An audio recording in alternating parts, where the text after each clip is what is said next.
Sorry for not having uploaded anything in a while. It just seemed pointless for the longest time.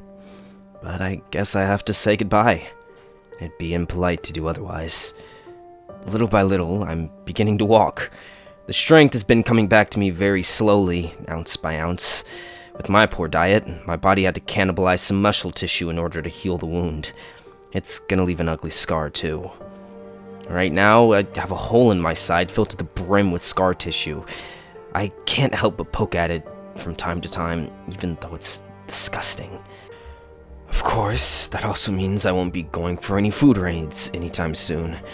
I might be able to descend down the rope, but to climb back up while carrying a dozen kilos of food on me, that's just impossible. I'd repeat the fate of that old man who couldn't get back inside. So for the past week, I've been lying in bed in Natasha's apartment. I guess you could say it's become a hospital of sorts. She takes care of both me and the old man. One boiled potato per day for each of us.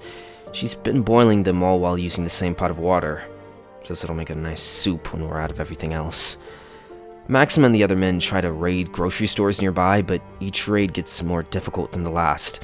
Mostly because, half of the time, somebody doesn't return. They take the guns that they found in the bandits' hideout, but from what I've been told, they're not much use. And the gunshots usually imply that someone's living out their last seconds in terror. I don't hear much about the outside, except for some rumors.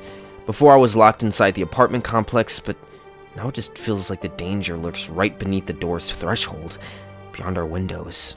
It feels like my fortress that used to be the whole building has shrunk to fit inside Natasha's apartment. And with my limited mobility, I can't feel safe outside of her apartment. We're almost out of food, and I can hear people bickering with each other more and more. It seems to head in a nasty direction, and each time Natasha steps out of her apartment, I fear that she might not return. She says that crazy things go on outside, things that just a month or two ago would even make my hair stand up. But now I'm just too tired and exhausted with all of this bullshit to react. I feel like the same goes for everyone else in the building. Now, Natasha says a mysterious human figure has been spotted right at the very, very edge of the forest. It signaled to the observers to come out and follow it, and then it disappeared into the forest. It seemed impossible for it to be one of the survivors, though. On another day, the tenants from the apartments down below started screaming that the voices in their heads were too loud. I'd believe that it was just madness taking over if it was just one person, but all three of them? It was just very unlikely. And a few nights before all this, we woke up from the stampede.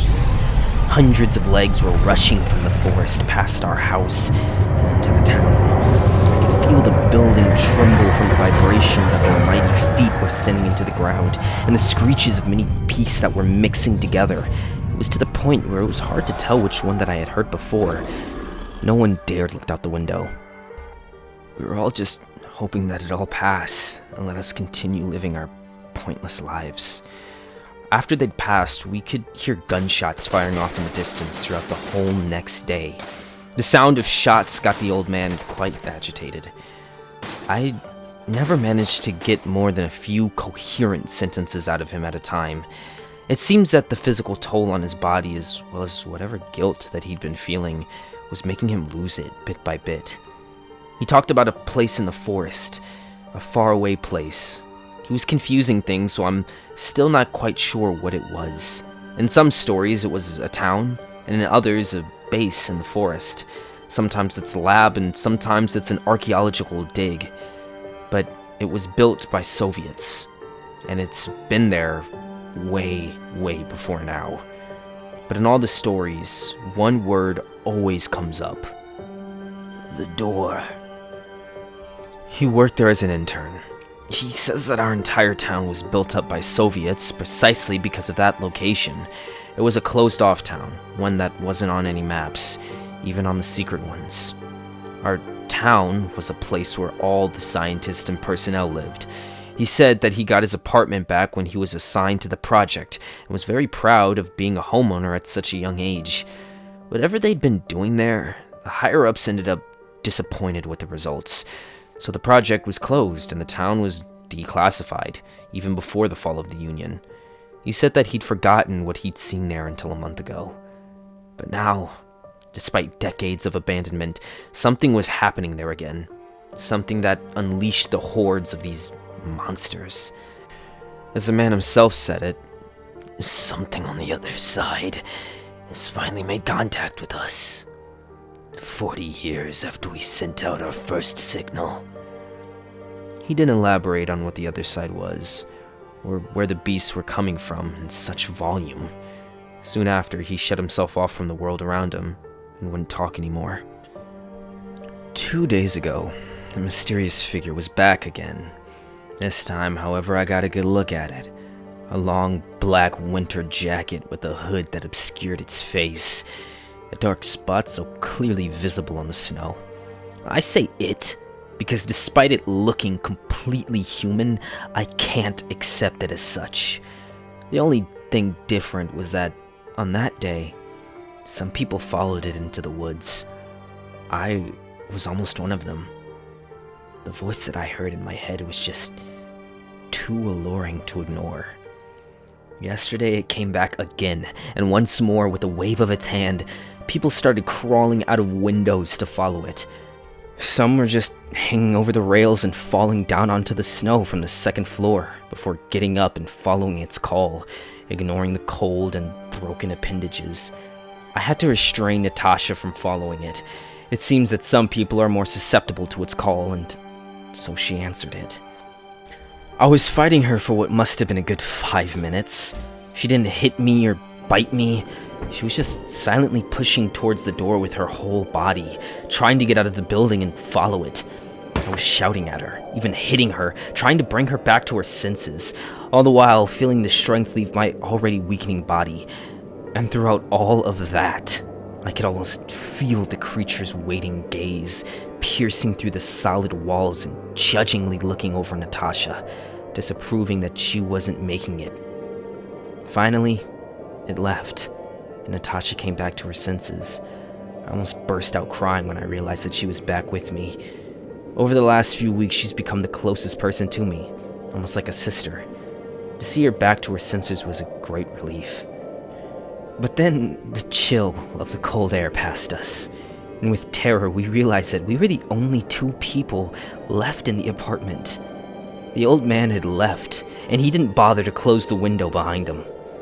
Seeing as it was on the 5th floor, we didn't even risk looking out to see if he had survived. We already knew the answer. We simply closed the window. Today, the mysterious figure, the haunted Pied Piper, will undoubtedly return. And this time, we may all fall victim to his call, so we have no choice but to abandon the ship. There's no more than 10 people left in the building, and we're all ready to leave. We've eaten all the food we've had. There's no point in carrying it on us anymore. And we've put on our warmest clothes to combat the winter. We're all prepared with makeshift weapons, some sharpening their brooms, and I decided to stick with my hatchet. I'm still convinced that it's the best weapon that I have. We're leaving in 5 minutes, and Natasha's pouring potato soup into cups, our last meal in this building. We don't know where we'll go and how far we'll get, but I'm sure of one thing. We'd be safer away from the forest. We might even travel from one building to another. After all, we doubt that the people closed their apartments before evacuating, so who knows? We might survive. We'll head somewhere far away from the military, away from the creatures, and I'm sure we'll find the way. And if in the future I'm not maimed or shot, and I finally have a moment to sit down and safely recount what I've been through, I'll let you all know. So keep your fingers crossed for me, and hopefully, I'll talk to you soon.